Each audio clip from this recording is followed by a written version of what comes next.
자, 오늘 저는 여러분과 함께 이 땅에서 하나님과 영적 혼인을 통한 환희라는 제목으로 아가서 8장 6절에서 7절을 본문으로 설교를 하겠습니다. 제가 본문을 읽도록 하겠습니다. 너는 나를 도장같이 마음에 품고 도장같이 팔에 두라. 사랑은 죽음같이 강하고 질투는 수월같이 잔인하며 불길같이 일어나니 그 기세가 여호와의 불과 같으니라. 많은 물도 이 사랑을 끄지 못하겠고 홍수라도 삼키지 못하나니 사람이 그의 온 가산을 다지고 사랑과 바꾸려 할지라도 오히려 멸시를 받으리라. 아멘. 사실 오늘은 종료주일이고 이제 이번 주간이 이제 고난 주간입니다. 그래서 마땅히 사실 이 절기에 맞는 설교를 해야 되겠는데 제가 이제 4번에 걸쳐서 하나님과 언약 백성의 간의 그 사랑의 주제를 가지고 오늘 이제 마지막 그 주제의 설교가 되기 때문에 그 맥을 끊고 싶지 않아요.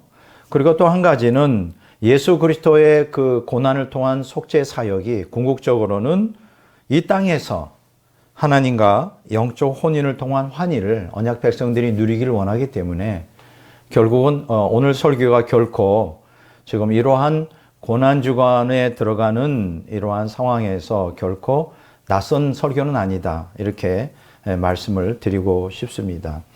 자, 아가서는 이 땅에서 인간이 경험할 수 있는 최고의 환희를 가져다주는 사랑하는 남녀 간의 마음과 육체의 결합을 표상을 하고 있죠. 그래서 이 땅에서 인간이 경험할 수 있는 초월적 환희를 가져다주는 하나님과 언약 백성 사이에 사랑을 통한 생명연합을 가르치고 있어요. 이걸 다시 한번 정리한다면 이 땅에서 인간이 경험할 수 있는 최고의 환희가 뭘까요? 그런 사랑하는 남녀 간의 마음과 육체의 결합입니다. 이것을 표상으로 하고 있다는 거예요. 이것을 표상으로 하나님과의 생명연합을 통한 언약 백성의 이 땅에서의 그 초월적 환희, 이거를 오늘 아가서는 우리에게 가르치고 싶어 하는 것입니다. 자, 이런 측면에서 아가서는 이 땅에서 하나님과 사랑으로 생명연합을 체험해 완전한 성화에 도달한 소수의 성도들만이 이 아가서를 온전히 이해하는 게 가능해요, 사실. 참 이게 좀 안타깝긴 합니다. 왜냐하면 완전 성화에 도달한 성도들은 아가서에 묘사된 솔로몬 왕과 술람미 여인 사이의 사랑을 통한 환희를 하나님과의 사랑을 통해 이 땅에서 그들이 직접 경험했기 때문이죠. 그래서 그들은 아가서를 읽으면서 금방 이해할 수가 있어요. 아, 이게 하나님과의 생명연합을 통한 환희구나. 이걸 금방 그들은 깨닫게 됩니다. 그런데 말이죠. 이 아가서에 기록된 이 남녀 간의 성적 결합을 통한 이 환희는 이 땅에서 삼일째 하나님과 언약 백성 간의 생명연합을 통한 환희의 그림자에 불과합니다. 야, 대단하죠. 그림자에 불과하다는 거예요. 이건 대단한 겁니다. 자, 그래서 이 아가서 이면에 드리워진 하나님과 언약 백성 사이의 초월적 사랑을 인간의 언어로 묘사하는 것의 한계 때문에 아가서는 서술적 언어가 아닌 시가적 언어라고 기록되어 있어요.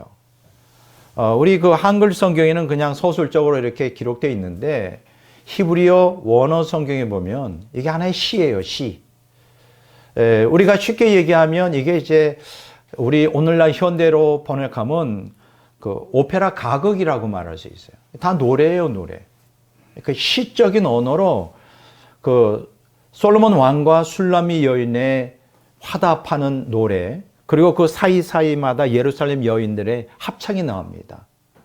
근데 이제 우리 한글 성경에는 그런 개념이 하나도 없이 그냥 밋밋하게 번역이 되어 있는데 뭐 그렇다는 의미를 여러분들이 이해하는 게 중요합니다. 특히 하나님이 아가서를 성경으로 우리에게 주신 첫 번째 이유가 뭘까요? 그것은 아가서에 기록된 솔로몬 왕과 술람미 여인의 적나라한 성애적 묘사가 아니고서는 하나님과 언약 백성의 생명연합을 통한 사랑의 특성을 설명할 방법이 없어요.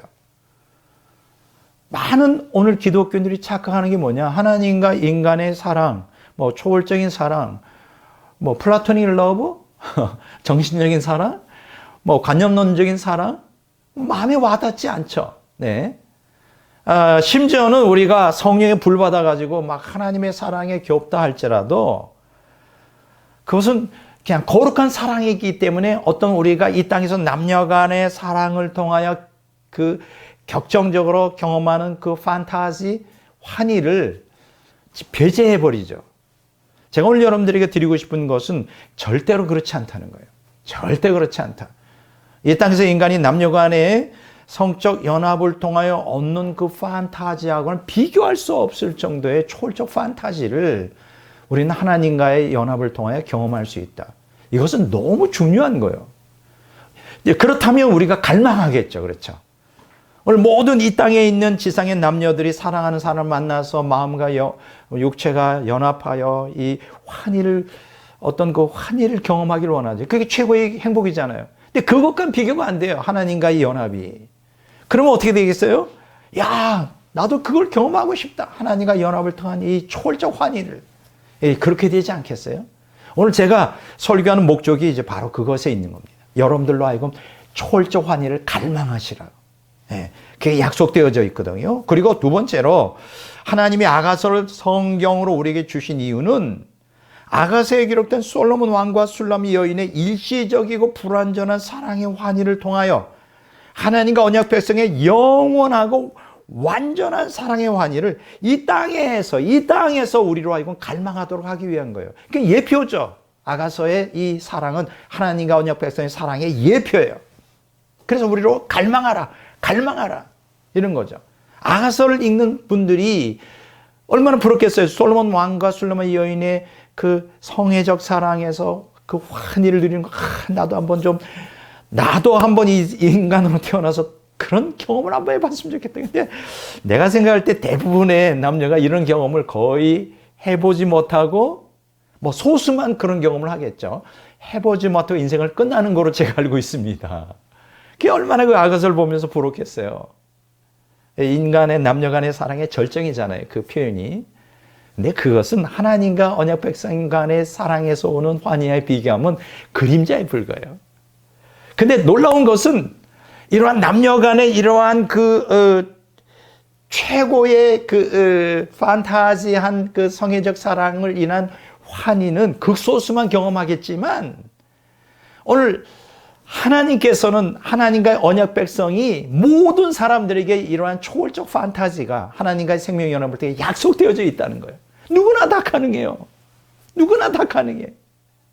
야, 놀랍지 않아요? 자, 그러므로 오늘 이 설교는 모든 사람들에게 유익합니다.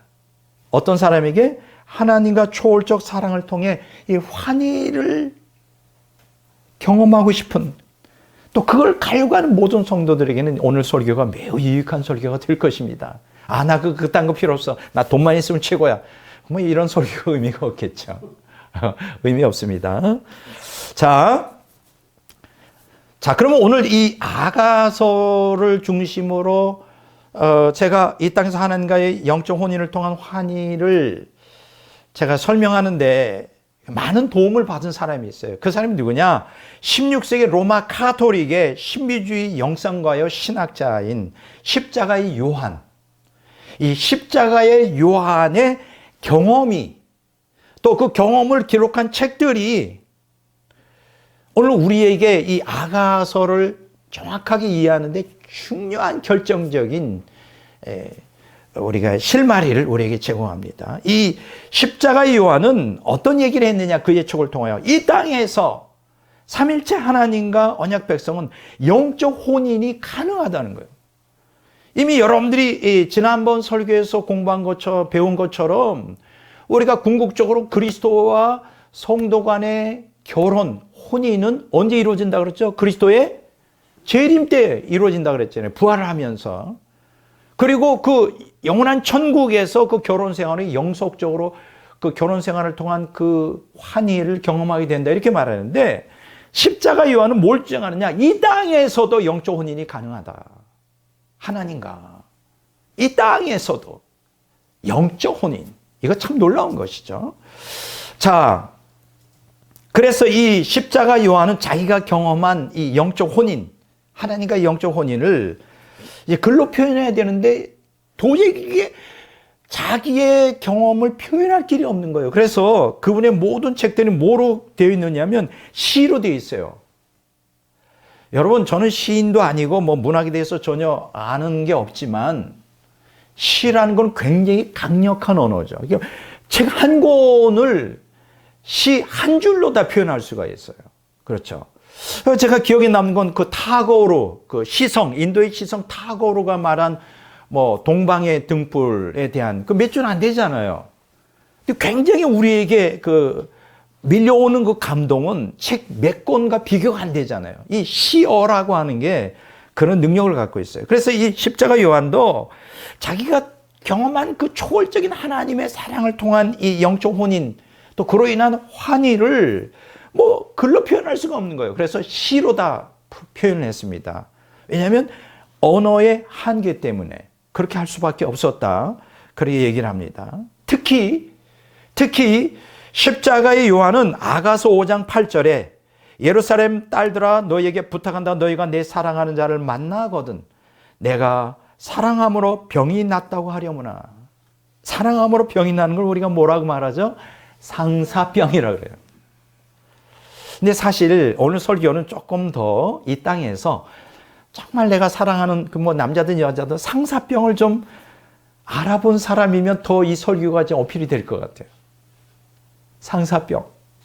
이 사랑하는데 뭐 만날 수 없다라고 너무 그리운데 어떻게 그럼 병에 걸리죠, 병에. 그 상사병은 걸리면 잠도 못 자고 먹을 수도 없고 그게 다르면 죽기도 해요. 야, 그런데 십자가 요한이 하나님과의 이 영적 혼인을 통하여 상사병에 걸렸다고 상사병을 표현하고 있어요. 야, 놀랍습니다. 자, 우리가 하나님을 사랑함으로 상사병에 걸린다면 이 세상에 있는 모든 그 욕망이 다 쓰레기처럼 보이겠죠. 그렇죠. 거기서 다 벗어날 수 있을 것인데 참 그런 생각을 해봅니다. 이 상사병을 이제 이 아가서 5장 8절에 솔로몬 왕을 사랑하는 술람 여인이 걸렸어요.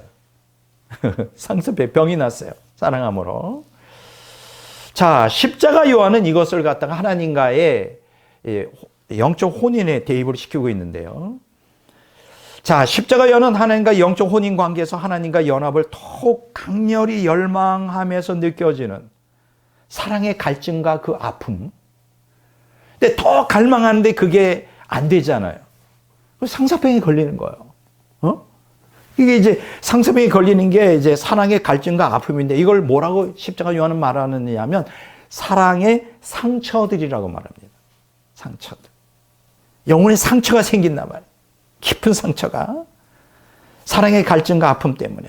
누구를 향한? 하나님을 향한.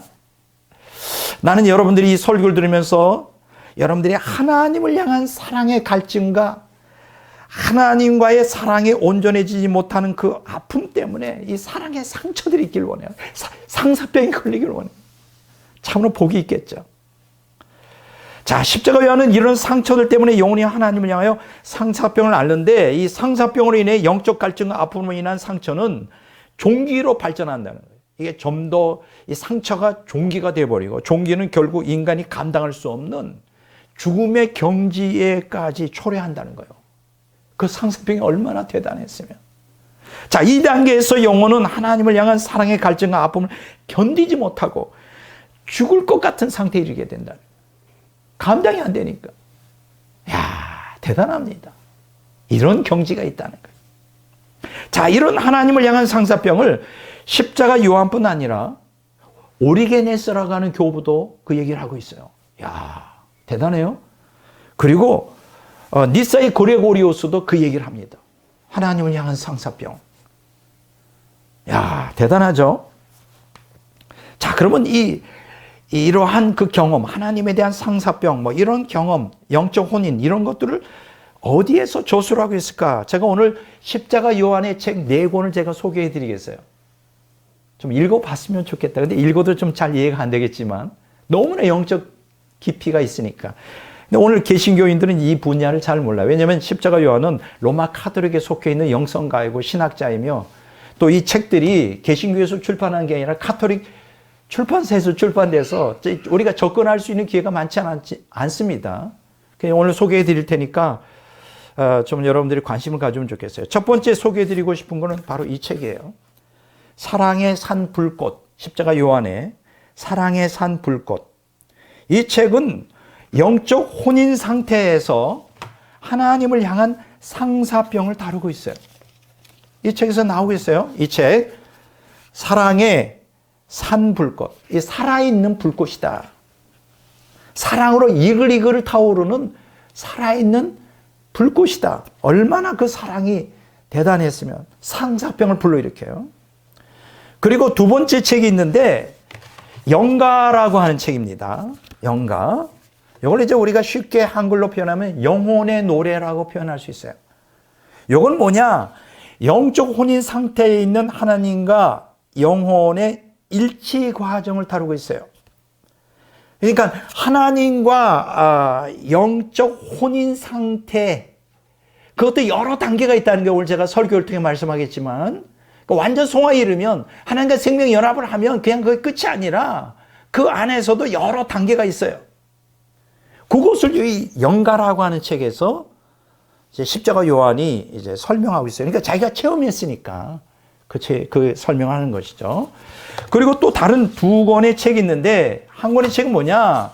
이제 어두운 밤이라는 거예요. 바로 지금 우리가 사랑의 산불꽃, 이 하나님에 대한 상사병을 다루는 것과 영가라고 하는 하나님과의 영적 혼인에 이르기까지의 그 단계에 이르기 위한 정화 과정을 다루고 있어요. 이게 바로 어두운 밤이에요. 그러니까 이 과정을 거치기 위해서 어두운 밤을 통과해야 된다는 거예요. 이 어두운 밤은 뭘까요? 이 땅에 있는 그 감각적이고 육적인 것들을 버리는 과정인 거예요. 제거하는, 정화하는 과정이 어두운 밤이죠. 참 이런 책들을 꼭 읽어보라 이렇게 말하는 거예요. 그리고 이제 마지막 네 번째 책이 있는데 가르멜의 산길이라는 거예요. 가르멜의 산. 이게 산을 가는데 이제 올라가는 과정.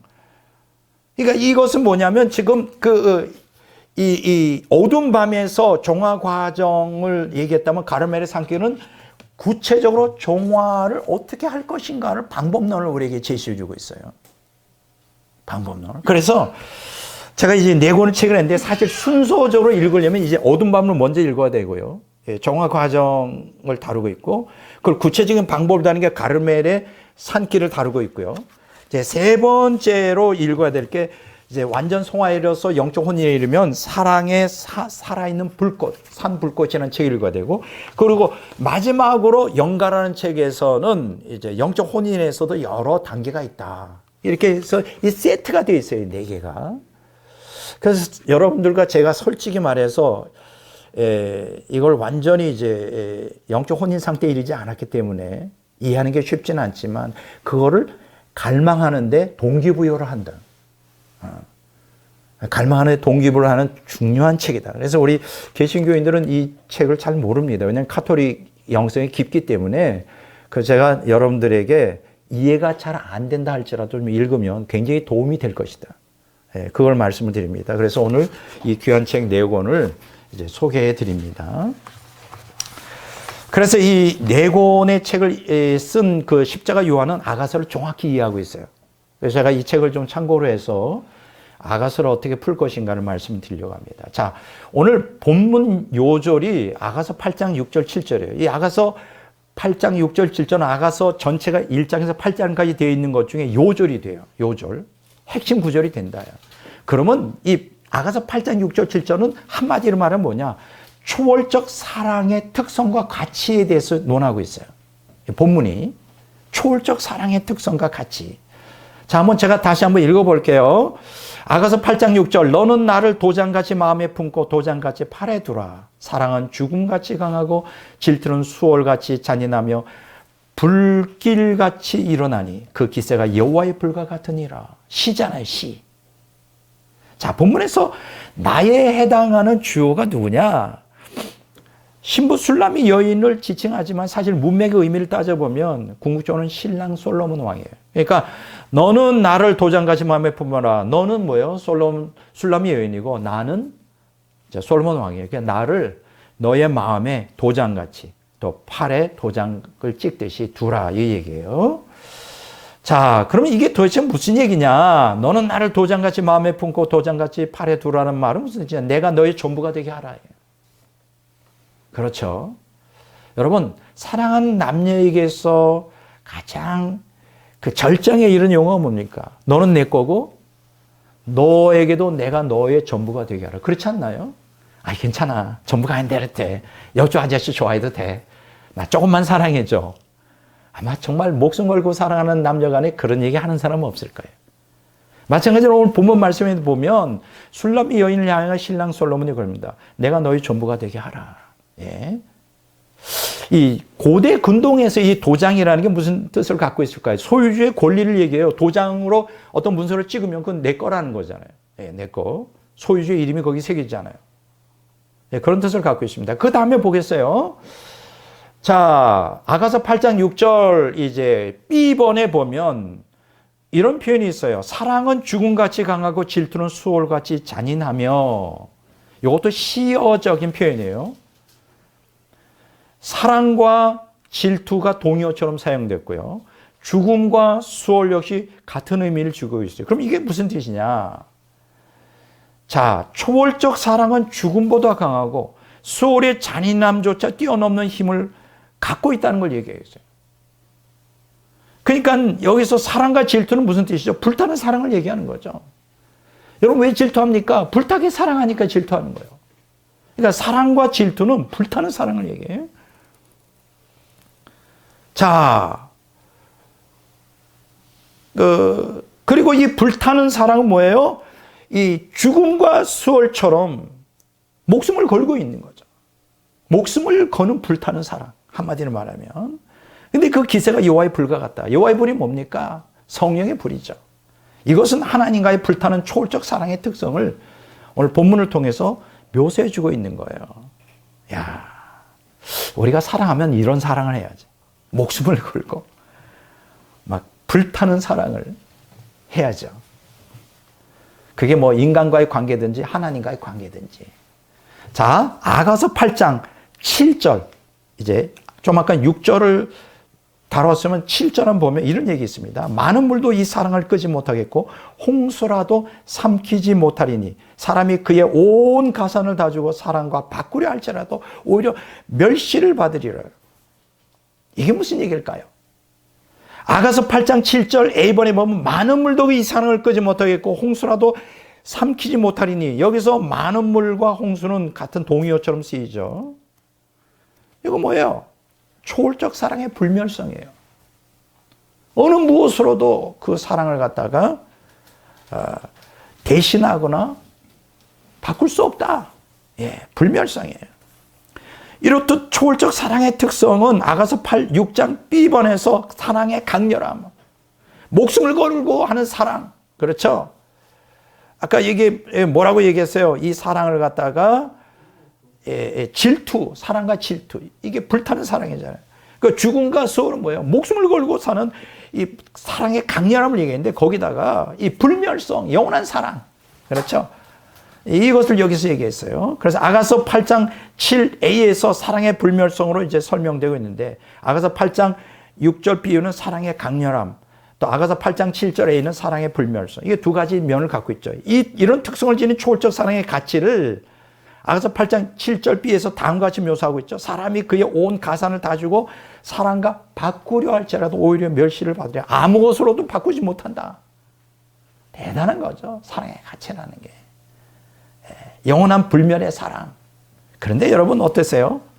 이 아가서 8장 6절 7절에 언급된 영원한 불멸의 사랑이 이 땅에 존재하나요? 남녀 간의 사랑도 그런 사랑이 있을까? 저는 그 쉽지 않다고 생각해요. 인간은 불완전해요. 영원한 사랑, 불멸의 사랑, 목숨 건 사랑. 물론 우리가 연애의 감정이 있을 때는 그게 가능하지만 그게 영원히 변함없이 지속되냐? 그러니까 여기서 결국은 아가서 8장 6절 7절에서 말한 이 말씀의 핵심은 하나님의 초월적 사랑을 얘기하는 거예요. 언약 백성이 하나님과 이러한 초월적인 강렬하고 변함없는 절대적 가치를 지닌 사랑을 할 수 있다. 여러분 얼마나 감사합니까? 우리가 이 땅에서 남녀간의 그런 불타는 영원한 정말 목숨을 건 변함없는 영원한 사랑을 원하는데 남자든 여자든 그게 쉽지 않잖아요. 쉽지 않아요. 또 그런 사랑 없죠? 쉽지 않습니다. 근데 하나님과는 이게 가능하다. 나는 이게 너무 좋아. 하나님과는 가능해요. 여러분, 혹시 사랑하는 사람의 그 시련의 아픔을 경험해 본 적 있나요? 누군가를 사랑하려고 그러는데, 목숨 걸고 살아가는데 이게 상대방이 이걸 안 받아줘. 아니면 짝사랑을 버전이라든지. 그거보다 안타까운 게 없죠. 짝사랑 버전. 사랑의 시련. 사랑의 배신. 그 인생은 얼마나 이 땅에서 사랑을 갈구하면서 갈증을 느끼면서 고통을 느끼면서 그것을 원합니까? 내가 생각할 땐 그래요.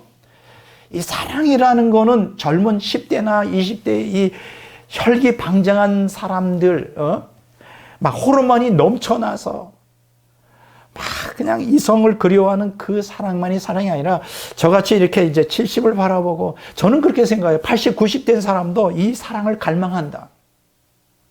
인간이라면 태어나서 죽을 때까지 이러한 영혼 불변의 이 목숨 건 사랑을 갈망하고 있다. 거기에 대한 열망을 갖고 있다. 누구나 그게 현실적으로 이루어지지 못해서 그렇지. 그런데 여러분 실망하지 마시기 바랍니다. 하나님과 이런 사랑이 가능하다. 하나님은 바로 이런 사랑을 위하여 지금 우리가 고난주간이 다가오고 있는데 그리스도께서 우리를 위하여 고난당하시고 십자가에 못 박혀 죽으신 거예요. 바로 이런 사랑을 할 수 있도록 길을 열어주기 위하여. 그게 얼마나 감사해. 영원한 불타는 초월적인 사랑을, 목숨 건 사랑을 하나님과 하는 게 가능해요. 그 사랑을 통하여 이 초월적 판타지, 환희를 지속적으로 누리는 게 가능해요. 그리고 이 땅에서 십자가 유언이 말한 것처럼 영적 혼인이 가능하다. 꼭 죽어서 그리스도가 오실 때 재림 때 부활하여 그리스도와 결합되는 그 결혼만이 아니라 이 땅에 살아있는 동안에 영적 혼인이 가능하다. 얼마나 강력한 희망이에요. 좋은 이 설교를 듣는 여러분들이 이러한 사랑을 추구하시길 바랍니다. 정말이에요. 정말이에요. 정말이에요. 좀 수준 낮은 그냥 우리 죄가 용서되고 우리를 위해 죽으셨구나. 나는 지옥은 안 가겠구나. 뭐 이런 그 수준 낮은 차원에 있지 말고 정말 차원 높은 십자가 요한이 경험한 것처럼 우리가 하나님과의 생명의 연합을 통한 영적 혼인을 이 땅에서 경험하면서 이 깊은 환희를 지속적으로 경험할 수 있으면 얼마나 좋을까. 막 영원한 불변의 이 목숨 건 사랑을 하나님과 할 수 있다면 가능하단 말이에요. 자, 오늘 전 짧은 시간에 세 단락으로 오늘 아가서 전체를 세 구분하여 여러분들에게 설명을 드리려고 합니다. 자, 제1번, 제1부입니다. 노래이기 때문에 제1부, 가곡이기 때문에 제1부 이렇게 말합니다. 연인의 노래예요. 자, 여기 아가서 1장 2절에서 3장 5절에 나와요. 연인의 노래. 자, 기억하시기 바랍니다. 연인의 노래. 이 연인이란 뭐예요? 아직 결혼을 안 하고 이제 그 술람 여인과 이제 솔로몬 왕이 이제 연애하는 시절을 얘기하는 거죠. 거기에 아가서 1장 2절에서 3절 5절에 나와요. 여러분, 연애해 본 사람 알아요? 결혼한 다음에는 이게 밋밋한 삶 속에서 이게 잘 느껴지지 않지만 연애할 때는 불타죠, 사실. 그래서 뜨거운 열정과 애타는 그리움. 아마 연애 본 사람들은 다 그런 거 경험해 봤을 거예요. 바로 이 제1부 연인의 노래가 바로 그런 부분에 속해요. 아가서 1장 2절에서 3절 5절에. 자, 이걸 좀 한번 보면요. 아가서 1장 2절에서 7절에 보면 술람 여인은 자신의 미모가 그렇게 아름답지 못하다는 걸 인정해요. 왜냐하면 포도원에서 이 떼약볕 밑에서 일을 하니까 검고 거칠죠. 그래서 겸손하게 자신을 그렇게 참 그렇게 아름답지 못하다 이야기하지만 근데 이 술라미 여인의 포도밭 근처에 솔로몬의 포도밭이 있었어요. 그래서 거기서 만납니다. 우연찮게 오고 가다가 솔로몬 왕의 눈에 술라미 여인이 확 들어와. 근데 막 필이 꽂히는 거지.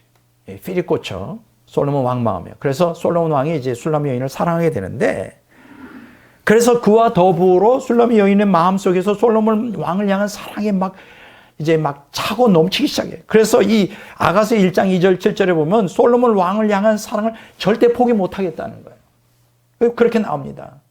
그의 사랑을 얻고자 하는 강렬한 진념이 이 구절들에 쭉 나와요. 한번 좀 볼까요? 아가서 1장 2절. 내게 입맞추기를 원하니 내 사랑의 포도주보다 나음이로구나. 이건 무슨 뜻이에요? 술라미 여인이 솔로몬 왕의 입맞춤을 갈망한다는 거예요. 이게 뭐예요? 솔로몬 왕의 사랑을 갈망하는 거예요. 사랑을 받고 싶은 마음.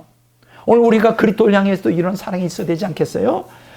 그리고 내 사랑이 포도주보다 낫다는 얘기는 솔로몬 왕의 사랑이 술라미 여인에게는 포도주보다 더 큰 기쁨과 즐거움을 준다는 거예요. 우리도 이런 그리스도를 향한 사랑이 있어야 되지 않을까? 자, 한편 아가서 1장 4절에 보면 왕이 나를 그의 방으로 이끌어 들이시니 달려가리라. 달려가리라. 이걸 좀 쉽게 표현하면 이렇게 번역할 수 있어요. 왕이여 나를 당신의 침궁으로 이끄소서. 침궁으로. 흥분되는 마음으로 달려가 당신 품에 안기리이다. 얼마나 솔로몬 왕을 술라미 여인이 좋아했으면 그랬을까. 내가 생각할 때 솔로몬 왕은 정말 잘생겼을 것 같아요. 굉장히 미남이고 다윗도 그랬을 것 같아요. 거기다가 아버지의 끼를 타고났어. 뭐예요? 여자 확 사람 없는 매력이 있어. 그러니까 여자들이 다윗을 보면 그냥 침 질질 흘리듯이 솔로몬은 그것의 몇 배가 될 것 같아요. 이 연애 박사야. 사랑하는데. 그러니까 이 술라미 여인이 시골에서 농사만 짓다가 아니 왕을 봤는데 너무 멋있는 거예요. 그러니까 솔로몬 왕이 젊을 때죠. 젊을 때. 뭐 20대 초반이지 않겠어요? 그렇나? 몇 살인지 모르겠네. 이거 젊을 때예요.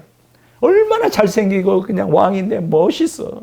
인품에서 뿜어져 나오는 그 여자들도 그냥 남자에 미쳐버리면 그냥 눈에 뵈는 게 없는 거예요. 술라미 여인이 바로 그런 상황이에요. 그래서 이 서로가 이제 미래를 하고 연애를 하는데 아가서 2장 8절에 17절에 보면 솔로몬 왕과 술라미 여인의 혼인 약속을 기록하고 있어요. 혼인 약속. 서로가 결혼하자고 약정을 합니다. 자세한 내용은 여기서 내가 안 하겠어요. 자, 그런데 술라미 여인은 아가서 2장 15절에서 솔로몬 왕과의 열정적 사랑을 방해하여 망칠 수 있는 위험 요소를 여기에서 지적하고 있어요. 이거 굉장히 중요합니다. 2장 15절에 읽어볼게요. 우리를 위하여 여우 곧 포도원을 허는 작은 여우를 잡으라. 우리의 포도원에 꽃이 피었음이라. 자, 본문에 언급된 여우가 팔레스타인 지역에는 굉장히 많아요. 특히 이 봄철 식물에 싹이 돋고 잎이 막 피어날 때 여우들이, 이 조그만 여우들이 포도원에 침입해가지고 그걸 다 갉아먹어. 그러면 그 해 농사를 망치는 거예요. 바로 이 술라미 여인은 솔로몬 왕에 대한 뜨거운 열정과 애타는 그리움, 사랑을 표현하면서 이제 경각심을 불러일으키는 경고를 하는 거죠. 뭐냐? 여우를 잡으라. 포도원을 망치는 작은 여우를 잡으라. 왜냐하면 포도원에 꽃이 피었다. 포도원에 꽃이 피었다는 건 뭐예요? 이제 그 사랑이 묵고 가는 그것을 방해할 수 있는 장애물을 얘기하는 거죠.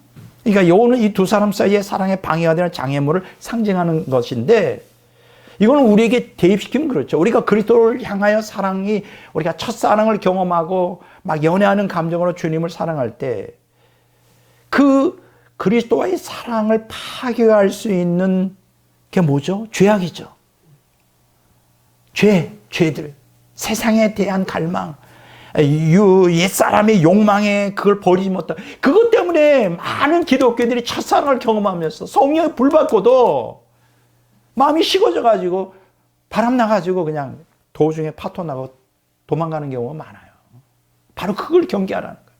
영적으로 우리가 말하면. 포도원을 허는 작은 여우를 잡으라. 굉장히 중요한 얘기라고 난 생각을 해요. 우리가 그리스도를 사랑하는 과정에서 이 이거를 무너뜨리려고 하는 작은 욕구가 뭐냐? 세상에 대한 욕망, 물질에 대한 탐욕, 이거 다 버려야 돼요.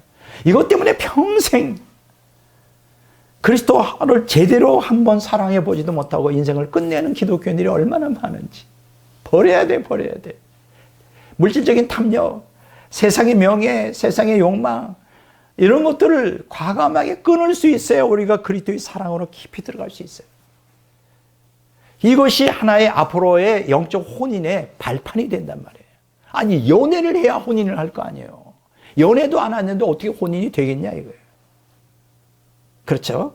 그러면서 아가서 3장 4절에 보면 술람이 여인의 굳은 다짐을 통해 이러한 그 작은 여우를 잡아야 된다는 그 결심을 여기서 표현해 줍니다. 마음에 사랑하는 자를 만나서 그를 붙잡고 놓지 아니하였노라. 우리에게 이런 게 필요해요. 나는 결코 주님을 놓지 않겠다. 이 작은 여우처럼 나를 유혹하고 우리와 그리스도의 사랑을 방해하는 그 요소들이 또 고난과 방해가 있지만 나는 어떤 희생과 고난을 통해서도 나는 그 사랑을 놓지 않겠다. 이런 결단이 필요한 거예요. 결코 포기하지 않겠다. 바로 술람이 여인은 자신에게 어떤 고난과 방해가 있다 할지라도 솔로몬 왕을 향한 사랑을 결코 포기하지 않겠다는 굳은 결심을 여기서 합니다. 대단하지 않아요? 아가서 1장 2절에서 3절 5절에 보면 이제 그렇게 해서 제 1부가 끝납니다. 이제 영구로 말하면 이제 연애 시절에 대한 그 연인의 노래로서 끝나요. 제 2부가 이제 또 쫙 막이 올라가면 2부가 시작되는데 혼인의 노래라 그래요. 자, 이렇게 연애하다가 서로 결혼을 약속하고 이제 결혼식을 하는 거예요.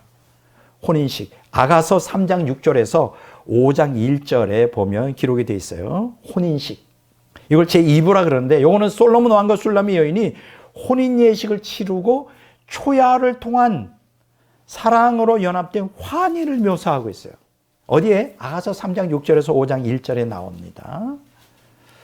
자, 결혼식을 올린 솔로몬 왕은 아가서 4장 8절에서 비로소 술람 여인을 뭐라고 부르냐? 내 신부라 그래요. 자기 부인이 됐다니요. 나의 신부.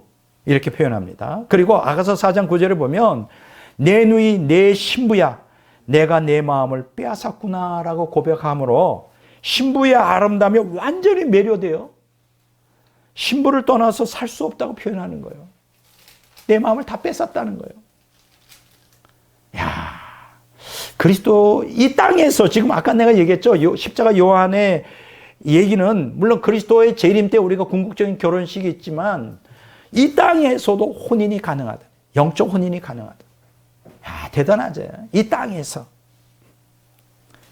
그리스도의 신부로서 영적 혼인이 가능하다. 자, 그러면서 솔로몬 왕은 아가서 4장 12절에서 다음과 같이 신부를 규정하고 있어요. 내 누이, 내 신부는 잠근 동산이요, 덮은 운물이요, 봉한 셈이로구나. 이게 무슨 뜻일까요? 자기 부인을 잠근 동산, 덮은 운물, 봉한 셈 이렇게 표현하는 거예요. 이게 무슨 뜻일까요? 신부의 순결과 종교를 강조해요. 다른 외간 남자에게는 잠겨져 있어요. 덮은 운물이에요, 봉한 셈이에요, 잠근 동산이에요. 아무도 접근 못해. 너는 내 거야. 뭐 이런 얘기죠. 예. 그래서 오직 신랑만이 신부의 사랑을 독점할 수 있는 배타적 권리가 있다. 이걸 여기서 이제 솔로몬 왕이 고백하는 거예요. 예. 그렇죠. 이제 혼인 관계에 들어갔으니까 온전히 주님의 것이 되는 거죠. 어떤 세상 유혹도, 어떤 그 옛사람의 욕망도 혼인 관계에 들어가 있는 언약 백성을 훔칠 수가 없는 거예요. 온전히 주님 것이 돼요. 여러분, 완전 성화에 이르면 죄악성에서 완전히 벗어납니다. 야, 이게 얼마나 대단한 경험일까. 그냥 이 땅에서 이제 천국 생활을 하는 거예요. 하나님 백성으로서 죄를 짓지 않고 거룩한 삶을 살고 하나님의 완전한 소유로서 이 땅에 살아가는 거예요. 이미. 자, 이에 솔로몬 여인은 아가서 4장 16절을 통하여 솔로몬 왕에 대한 신부로서의 확고한 배타적 권리를 주장하면서 다음과 같이 고백합니다. 이 구절도 너무 좋아요. 북풍아 일어나라, 남풍아 오라. 술람이 여인의 고백이에요. 나의 동산에 불어서 향기를 날리라. 나의 사랑하는 자가 그 동산에 들어와서 그 아름다운 열매 먹기를 원하노라. 여기서 북풍은 뭘 얘기할까요? 얼음을 얼게 하는 시련을 의미하고, 남풍은 뭘 의미할까요? 열매를 맺게 하는 형통을 상징해요. 그러니까 내게 시련이 오든 형통이 오든 어떤 환경 속에서도 솔로몬 왕을 향한 나의 사랑은 변하지 않을 것이다. 오히려 열매를 맺고 향기를 발할 것이다. 완전히 환경을 초탈하는, 세상을 초탈하는, 육을 초탈하는 혼인 관계에 들어가는 이제 신부의 고백인 거예요. 자, 오늘 여러분들과 제가 원하는 게 뭘까? 이 세상에 어떤 죄의 욕망이 없으면 좋잖아요. 그럼 편할 거 아니에요. 이 죄 때문에, 우리 안에 있는 죄 때문에 자꾸만 끌려다니잖아. 괴롭잖아. 참, 우리 그리스도인의 소망은, 저는 그 열망은 거기에 있다고 생각해요. 글쎄요, 모르겠어요. 대부분의 기독교인들이 그런 죄로부터의 해방보다는 이 땅에서 어떻게 하면 부자로 살 수 있을까? 그래서 난 잘 모르겠어요. 근데 이 땅에서 그리스도와 영적 혼인관계에 있어 주님의 온전한 것이 되면 물질은 다 책임져 주세요. 걱정할 거 없어요. 걱정할 거 없어요. 그렇지 않나요? 정말 그 부인을 뜨겁게 사랑하고 책임을 지는 남편이라면 다 채워주잖아. 다 채워줘. 나도 그런 마음이 있던데. 물론 나는 부자는 아니고 청빈하게 살지만 사랑하는 아내가 원하는 건 어떻게든지 다 해주고 싶은데 다 해주지는 못하지만 주님도 안 그러시겠어요. 그러니까 여러분들이 오늘 이 땅에서 오늘 모든 기독교인들이 정말 행복하고 성공적인 삶을 살려면 부자 되게 해주십시오. 이런 기도보다는 완전히 혼인 상태, 영적 혼인 가운데서 주님의 것이 되는 완전히 배타적 권리를 주님께서 주장할 수 있는. 그래서 북풍이 일어나고 남풍이 불어도 향기가 동산에 불듯이 열매를 맺듯이 어떤 환경 속에서도 변함없는 주님을 향한 사랑으로 완전히 죄에서 벗어난 삶을 산다면 그 사람이 바로 행복하고 성공한 삶이 아니겠어요? 자, 세 번째 마지막이에요. 이제 두 번째, 첫 번째에서 두 번째 막이 내고 세 번째 이제 오페라 가극처럼 이제 무대가 설치됩니다. 제 3부예요. 이걸 뭐라고 말하냐? 부부의 노래라 그래요. 부부의 노래. 자, 첫 번째 제 1부는 뭐라 그랬죠? 연인의 노래 있고, 두 번째 2부는 혼인의 노래라고 그랬고, 자, 3부가 부부의 노래예요. 그게 어디서부터 어디까지냐? 아가서 5장 2절에서 8장 14절까지 보면 나옵니다. 야, 놀라워요. 자, 그럼 이 제 3부는 뭐냐? 솔로몬 왕과 술라미 여인의 결혼 생활을 다루고 있어요. 이제 결혼했으면 결혼 생활을 하잖아요. 그런데 재밌는 게 이 결혼 생활이 세 구분할 수 있어요. 이 본문에 보면 첫 번째 뭐냐? 사랑의 방심. 이게 결혼 초. 아가서 5장 2절에서 6절에 기록되어 있어요. 두 번째, 사랑의 성숙. 요거는 결혼 초를 지나 이제 중반 되겠죠. 아가서 6장 1절에서 7장 13절에 보면 나와요. 세 번째, 이제 그것의 궁극적으로 결혼 생활의 목적이죠. 사랑의 완전. 아가서 8장 1절에서 14절. 여러분들이 이런 것들을 좀 마음에 좀 새기면 좋겠어요. 사랑의 방심, 사랑의 성숙, 사랑의 완전. 부부 사랑도 이렇게 점진적으로 발전해 가는 거예요. 오늘 이 땅에 있는 모든 부부가 이렇게 좀 점진적으로 발전하면 얼마나 좋을까? 근데 가만 보니까 연애할 때는 굉장히 뜨겁고 결혼 초에도 좀 괜찮은 것 같은데 살다 보면 이제 왼수가 되는 것 같아. 인간 사랑의 한계가 아닌가. 그래서 어떤 사람은 이혼을 이제 자녀들 때문에 이혼 못하니까 뭐 이상한 소리 하더라고요. 조론을 한다 그래요. 조론. 아니, 결혼해도 졸업이 있나 봐요. 근데 우리 아가서에 표현된 이 사랑은 점점 사랑이 발전하는 걸 볼 수 있어요. 자, 근데 이제 이 결혼 생활의 세 단계에서 이제 저의 관심을 끄는 게 뭐냐면 아가서 5장 2절에서 6절의 사랑의 방심에 대한 거예요. 이 구조를 모든 신학자들, 성경 주해하는 거는 갈등이라고 표현해요. 부부의 갈등. 근데 저는 그렇게 보지 않습니다. 갈등은 아니에요. 자세히 보세요. 신혼부부 사이에서 벌어지는 갈등이라기보다 우리가 십자가 요한의 그 글들을 보면 결혼 초 신부의 안일과 나태로 말미암아 야기된 부부 연합의 약화라고 말할 수 있어요. 이게 무슨 얘기냐? 아가서 5장 2절 6절을 잠깐 좀 볼게요. 이게 어떻게 전개되느냐면 이제 결혼을 했어요. 근데 결혼 초에 이런 사건이 벌어집니다. 어느 날 깊은 밤이 됐는데 신랑이 신부를 만나고자 해요. 그러니까 솔로몬 왕은 왕이기 때문에 많은 부인이 있잖아요. 그리고 이제 분명히 술람이 여인도 집을 하나 줬을 거라고. 조그만 집을 하나 줬어요. 이 깊어가요. 근데 이제 신랑 되는 솔로몬 왕이 너무 이제 술람 여인을 사랑하고 보고 싶은 거야. 그래서 예고 없이 찾아오는 거지. 신부의 집으로.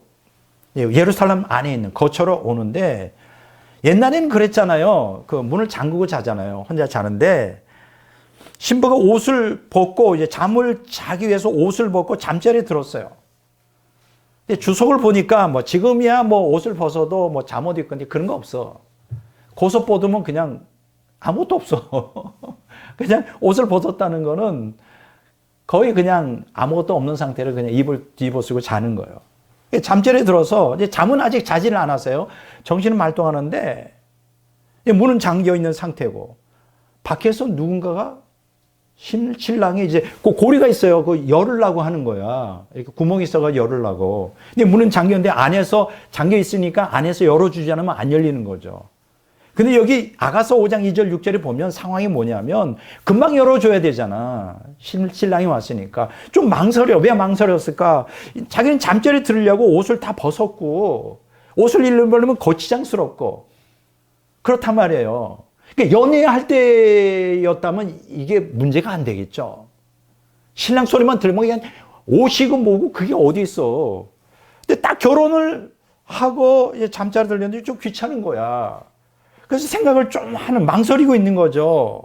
그러다가 문을 열 기회를 놓쳐버린 거예요. 그러니까 신랑이 몇 번 이렇게 흔들다가 가버렸어. 그러니까 이제 이 신부가 제정신이 든 거예요. 아니, 내가 무슨 짓을 한 거야. 그러면서 문을 열고 뛰어나갔는데 이미 신랑은 가버린 거예요. 그래서 예루살렘 성을 갖다가 배회하는 거예요. 신랑을 맞으려고. 만나려고. 그 만나려고 하는 과정에서 많은 어려움이 있습니다. 막 파수꾼들이 와서 막, 너 도대체 뭐야? 너 간첩 아니야? 하고 막 두드러 패기도 하고, 막 옷이 찢기기도 하고, 그러다가 이제 결국 나중에 만나는데,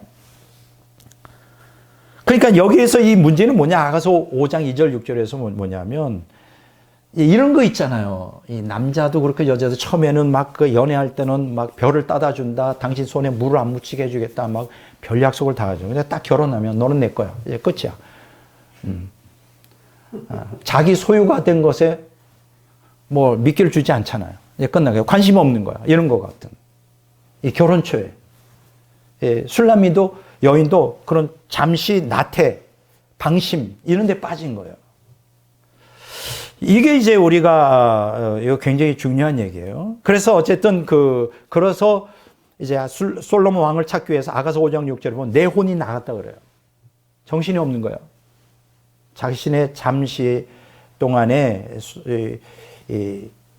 그 실수 때문에 그 남편을 맞이하지 못했다는 것 때문에 혼이 나가고 아가서 5장 8절에 보면 바로 그 유명한 내가 사랑으로 병이 났다. 상사병이 걸린 거예요. 막 찾는 거예요.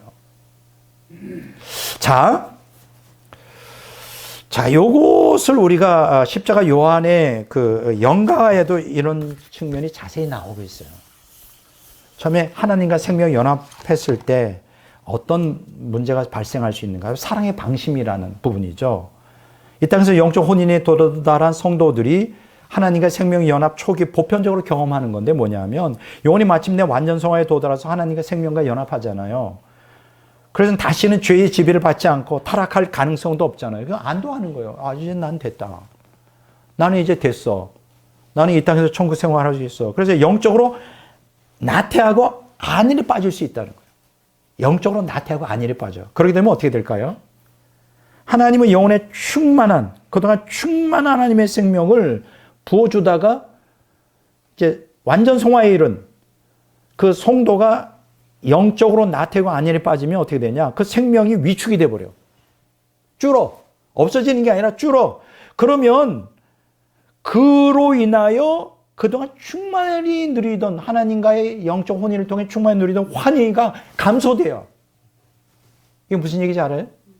그걸 금방 그 영혼은 느껴요. 경험해. 그러면서 당황을 해. 그냥 결혼을 했으니까 그냥 지속적으로 하나님의 생명이 쏟아부어지고 막 그로 인해 환희, 하나님과 영적 혼인을 통한 그 환희를 경험하다가 갑자기 그게 감소되고 약화되니까 아주 당황하게 돼요. 그래서 야, 이게 아니구나. 그러니까 여러분, 결혼 생활도 정적인 게 아니라 동적이잖아요. 이미 결혼했으니까 영원히 행복할 거는 그건 아니죠. 뭐 연애할 때는 우리가 최선을 다하잖아요. 그 사람 상대방의 환심을 사게. 결혼도 마찬가지예요. 결혼했으니까 잡은 고기는 내 안에 들어와서 관심을 안 갖는다. 이런 사람들 많잖아요. 그러면 안 되죠. 우리 인간관계도 그렇잖아요. 끊임없이 결혼 생활도 끊임없이 자기를 가꾸고 항상 끊임없이 사랑을 끊임없이 확인하고 끊임없이 헌신해야 된단 말이에요. 이 하나님과 영적 혼인 상태에도 마찬가지예요. 그래서 이런 상황이 전개되면 영혼은 당황하면서 정신을 바짝 차리게 되죠. 그래서 친밀한 사랑을 갈망해요. 그러면 갈망하면서 계속 성숙한 사랑으로 나가는데 결국은 이제 궁극적으로는 뭘 갈망할까요? 완전한 사랑을 추구하게 된다. 이런 얘기예요. 이게 아가서에. 이게 이제 바로 그 십자가 요한의 영가에도 그렇게 표현이 되어 있는 거예요. 참 이거는 이제 이런 사랑을 경험해 본 사람만이 알 수 있는데 어쨌든 뭐 이런 단계가 있다.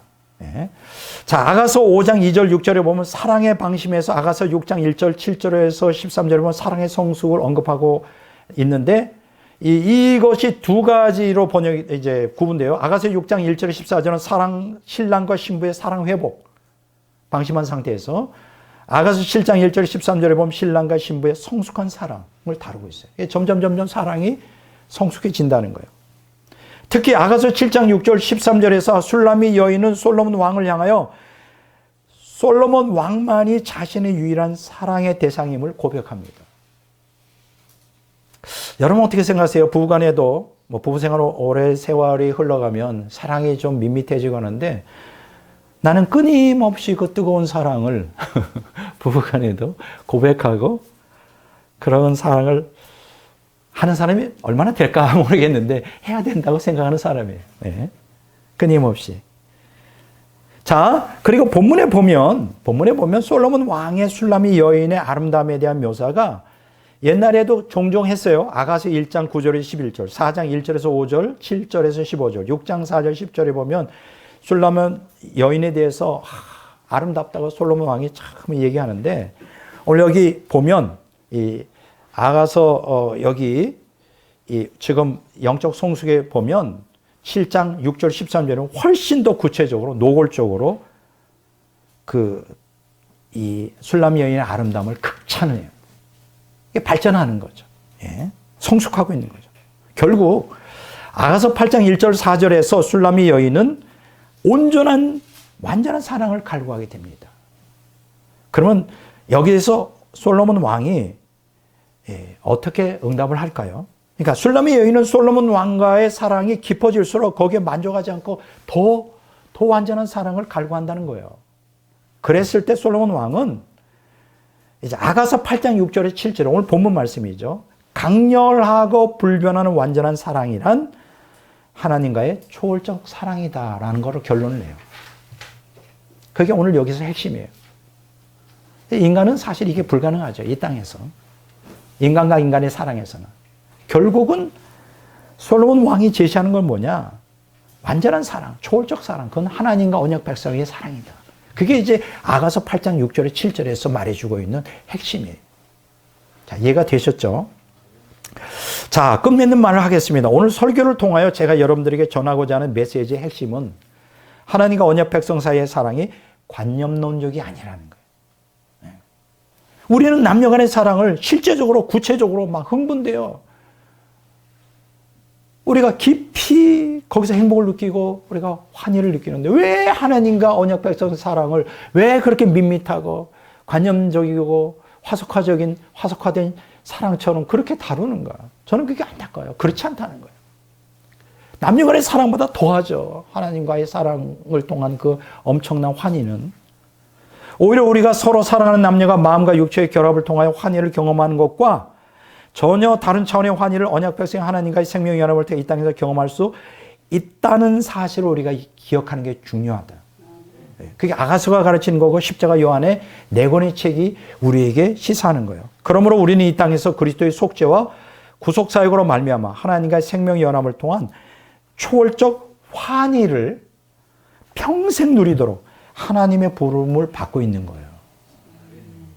이것이 아가서가 성경으로 우리에게 주어진 이유이며 하나님은 아가서를 통하여 이같이 놀라운 하나님의 비밀을 우리에게 알려주고 싶은 거예요. 오늘 이 설교를 듣는 우리 성도님들 또 개신교인들은 이 십자가 요한의 이러한 영성을 모르겠지만 제가 오늘 소개해 드린 대로 이 책을 좀 여러분들이 구입해서 이러한 하나님의 초월적 사랑 그걸 통한 환희를 이 땅에서 영적 혼인을 통하여 경험할 수 있는 그러한 성도들이 됐으면 좋겠다.